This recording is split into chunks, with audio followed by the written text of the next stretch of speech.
So endorsements are always big in politics, but former South Carolina Governor Nikki Haley has gotten a huge shot in the arm in her bid for the American presidency. This week, the group Americans for Prosperity, one of the nation's largest conservative advocacy groups, lent its support to Governor Haley's presidential bid. This is a huge boost of infrastructure, of data, and we're seeing it at work here as grassroots activists with AFP's Political Action Group are knocking on doors here in Columbia, South Carolina, ahead of the big First in the South presidential primary in February. Let's walk with them.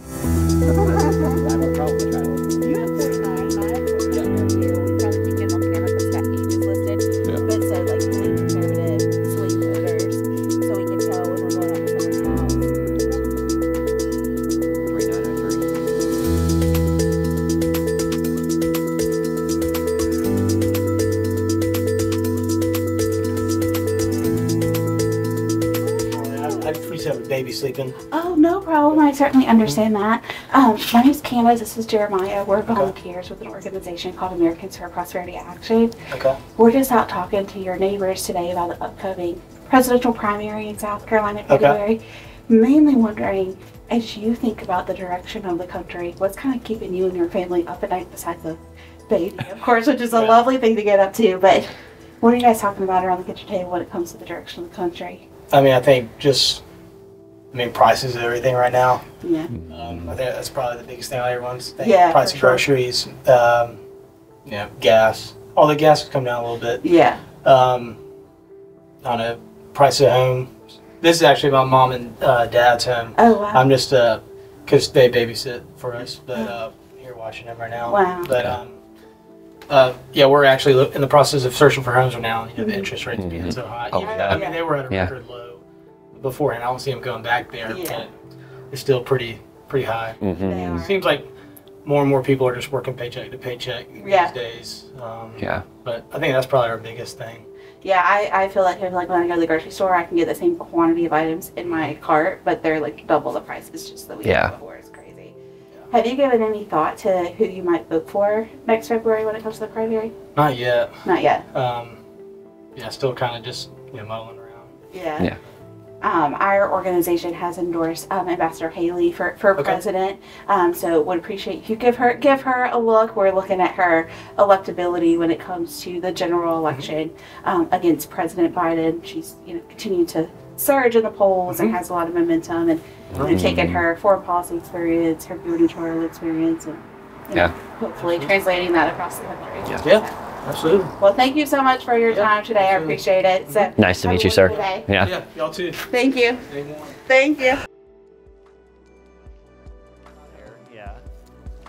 So walk us through this process, Jeremiah. You've been knocking doors here in South Carolina for a little while. You've done this all over the country, but the stakes now are a little bit higher, aren't they? They are. So we officially endorsed Governor Haley yesterday. And so that changes the approach that I and the other volunteers are having when we're knocking doors, changes the conversation to actually talking about her and why we are thinking she is the best approach, because she can win and she can actually get our country back in the right direction. Well, walk us through that a little more detail. She can win, right direction. What was it that put her over the top as far as getting the nod from AFP Action? Yeah, so AFP Action is always focused on supporting policy champions, whether that is in this presidential race, congressional races, local state house races. We're always looking for people that align with our values and want to push forward bold solutions that improve people's lives. And so that's what we're looking for. That's always kind of the base qualification. So in this case, the presidential election was special. We were looking for two things. Someone who can kind of turn the page on the toxic environment that we have in DC, and someone that can win not only the primary, but the general election. Which is code for Trump. Toxic environment is Trump. Am I misreading that? I think many people have interpreted it that way. We think that the past two administrations in DC, there has just been a lot of rhetoric and not a lot of solutions that actually improve people's lives. Well, we actually heard earlier today, we were talking to one of the women you spoke with. She said she liked Trump, but wasn't a fan of his language. So I guess maybe you're playing into some of those folks as well. Let me ask you about this. You guys obviously are not parachuting into South Carolina. AFP is a group that's been very active in the Palmetto State, not just politically, but at the State House. Candace Carroll, yes, your state director, who's also a senior advisor with AFP Action. What about South Carolina? Obviously the early voting matters, but Nikki Haley in South Carolina, do you guys feel like the infrastructure you bring to this is going to help push her over the top? Yeah, I would say so. So as you know, and Dylan, if we need to switch mics, we can. But I would say so because, as you know, we have a massive ground game here. We have 12 full-time staffers, over 80 part-timers, over 84,000 activists across the state. We've already knocked 1.3 million, or connected with 1.3 million voters across the state. Over 300,000 of that has been outdoors. So what we can bring to this race is going to be influential in South Carolina for sure. So it's not just a backpack. No. It's not just an endorsement, it's an army you're bringing. Army, yeah. I mean, we've got colleagues here. Oh, wow, volunteers who have come up, who are joining us. And so what we can do here in the state in talking to voters, the outreach we can have, the influence we can bring to this race, it's truly going to make a difference here at the state. No one else is hitting those numbers. No other campaign, no other PAC, no one. And so where we can come in and say, and do what we do best. It's AFP's bread and butter, grassroots work. So we're really excited about it. Yeah. And Will, we talked about this earlier, but you saw this. We want to have a conversation with voters. We're not just going to them and saying like, hey, we want you to vote for Haley. We actually want to hear what their family is worried about and try and connect them to some of the solutions that we've been working on to advance those. Absolutely. Yeah, and we're out, not just, of course, we're out in Columbia today with you, but we've got people right now also in Charleston, in Greenville, in Prosperity, in Rock Hill, so, you know, and even over at Anderson. So we're not just in the major metro areas. We've got folks, I don't know the last time someone in Prosperity has gotten their door knocked on by a campaign or by a PAC like us. So having the opportunity to have those one-on-one conversations, because as you know, polling is just a snapshot in time. And so where we can go and have those direct conversations with voters who maybe they're not going to pick up their phone because a lot of landlines are becoming obsolete, but they're going to answer their door when someone's at their door.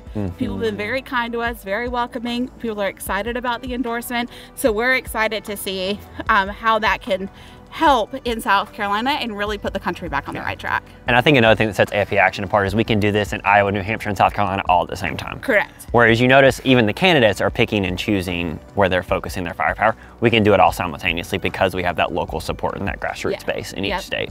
Yeah, and here in South Carolina, our team, our grassroots team is out starting at 9 a.m. every day, knocking until it gets dark, Monday through Saturday. So 6 days a week, we're out 8+ hours a day, depending on, I mean, in the summer we were out until it got dark. So that's a unique opportunity that we bring, and people want to be part of a winning team. I don't know about you, I like winning. Yeah. And so having this opportunity to be like a part of something historical, I can be part of a winning team here in South Carolina, I think is truly people taking the opportunity who were some just now tuning into the primary. We've been working on this since March, but people who are like, okay, February's coming up, I should probably start getting ready. Yeah. Who am I tuning into? Oh, I've got someone at my door and the debate's next week. And yeah, I like what she has to say, or I liked what she did as governor, as ambassador, and all of that kind of combined, I think is helpful for her in South Carolina. Yeah, and obviously we've been speaking to folks this morning and we've heard a lot about prices. We've heard a lot about inflation. We've heard a lot about fuel costs. These seem to be the things that are on folks' minds as you guys speak with them. Let me ask you this. Obviously, some of the bigger bankers have indicated they believe Haley is the candidate best equipped to address the economic challenges. How does that play into the conversations you guys are going to have as they raise those economic issues with you? I mean, it's huge because people don't feel like they can go grocery shopping without the price doubling or tripling on them from week to week. We talked to someone this morning who was concerned, trying to buy a house and concerned with inflationary mortgage prices, what that's going to look like with the mortgage rates. We talked to people who are concerned about gas. It's coming down slightly in South Carolina, but people are excited to pay $2.70 gas versus lower prices from previously.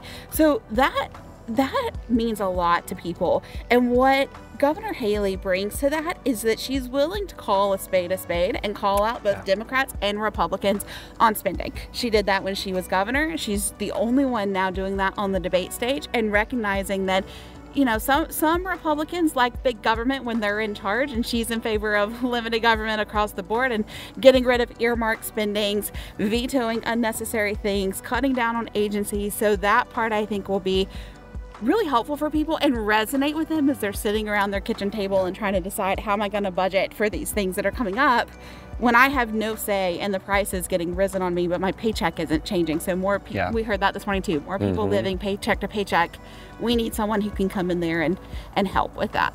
Well, let me ask you about this. We're talking about that inflationary measure, and certainly one of the things that our news outlet has been critical of the former president, the presumptive GOP nominee. I'll go ahead and put that out there. But one of the things we've been critical of former President Trump relates to some of the stimulus efforts, particularly the last stimulus bill. He called it a disgrace, but then signed it. And certainly that was a contributing factor to some of the inflation we're seeing, was it not? I think so. And I know you work in the policy kind of every day on that piece of it, but I would say so because like people were, you know, it was COVID. No one knew what to do in that pandemic, but like this is something he didn't have to sign, and it's certainly not at the amount that it was. Yeah. And so then when you sign something and then you do an about face and you walk out the door and you say, well, then you blame it on the next person coming in, that's not taking ownership for your actions. That's not taking responsibility and owning up to like, hey, maybe I did contribute to this.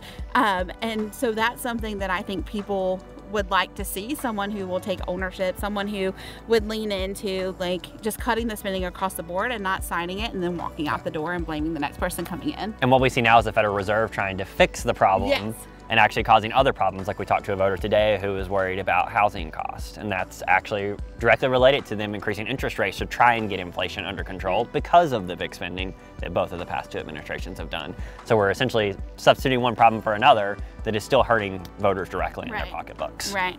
And with this endorsement, of course, coming out yesterday, our team was ready immediately to hit the doors, and we had been knocking previously, and so this was nothing for us that was like, oh, now let's figure out what we're doing, let's get a game plan together. I mean, we were out at it immediately and able to talk to voters and get their reactions as to like what that kind of looks like for them, and so far people have been very receptive to us at the doors. Haley obviously moved into a statistical tie with Ron DeSantis for second place in Iowa. She's ahead of DeSantis by a comfortable margin for that second place position in New Hampshire. Similar here in South Carolina.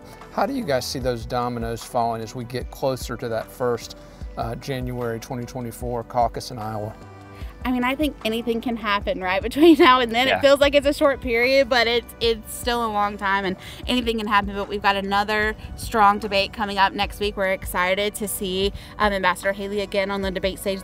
She has proven to be the strongest candidate when on those stages and really resonate with people, and people see how she carries herself and talks about policy issues. But then you get into Iowa, where they have their caucus January 15th, and people are going to be casting their first votes. I think she has a really strong showing in Iowa. I think that she similarly has a really strong showing in New Hampshire, and comes here to South Carolina, and we help propel her into Super Tuesday states. Yes. I'm going to throw one last question at you guys. One of the folks that we spoke to earlier this morning, unsolicited, indicated that she felt Haley would be a good vice president, and her first choice was Trump. Is there the possibility of a Trump-Haley ticket, or? I don't think so, and that's not something that we're advocating for. We are in full support and putting our full grassroots weight behind Governor Haley for president. Fair enough. Good stuff. Yeah, thank you. So how will these grassroots efforts change the landscape of the first in the South presidential primary? Obviously, Haley still has her work very much cut out for her. Former President Donald Trump, huge lead here in South Carolina, also in early voting Iowa and early voting New Hampshire. But if Haley's going to have a chance, this effort could play a big role in boosting her stature in this race.